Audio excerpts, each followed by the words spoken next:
Sociolinguistic perspective on language learner. Now, sociolinguistic perspective places a lot of emphasis on the learner as a social being. Now, the ethnographies or second language ethnographies that have been conducted have actually involved a variety of learners. Some of the learners are second language learners, and these are adults, these are children, these are adolescents. So you have a whole variety of learners they are interested in. But in any case, whatever the case of the learner or whatever type of the learner might be, they are very interested in the learner as a social being. So they are interested in the context within which the learner is grounded. They are interested in the context within which this second language learner, who has a history, who has a gender, who has some ethnicity, and this is what he or she belongs or brings to the classroom. They are interested in all that. And these variations are not only taken into account, they are considered important for their involvement in second language learning.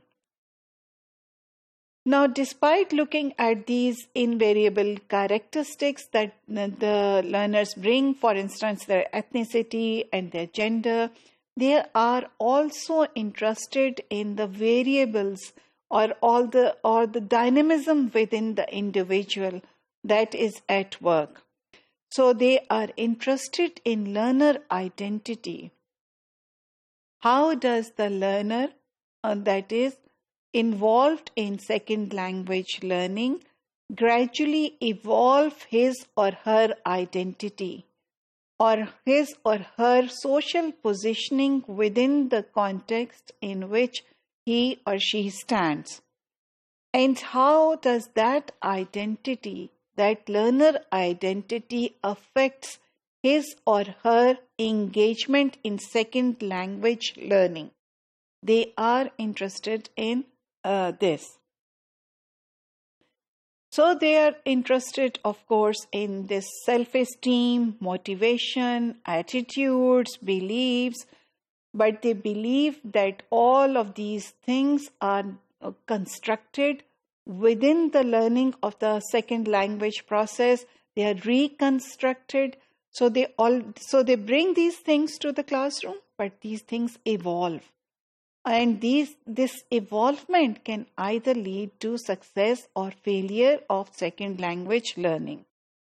So they feel that these factors affect the rate of learning and ultimate level of the success that the learners will reach in second language learning.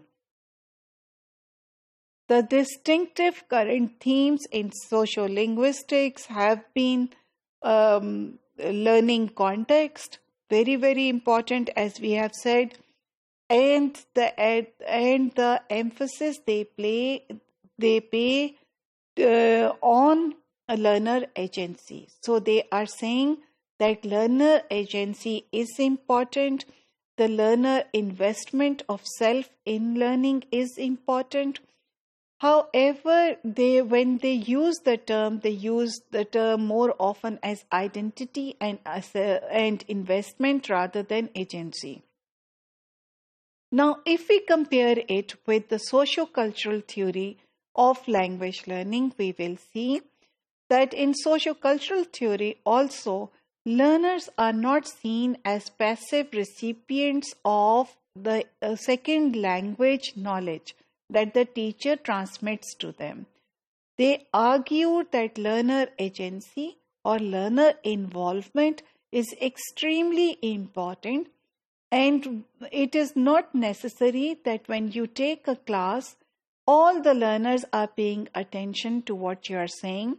They will only pick and choose what they are interested in and the aspects of language that they are interested in, and they will only learn those aspects based depending on their identity, their desired identity, their current identity. They talk about that.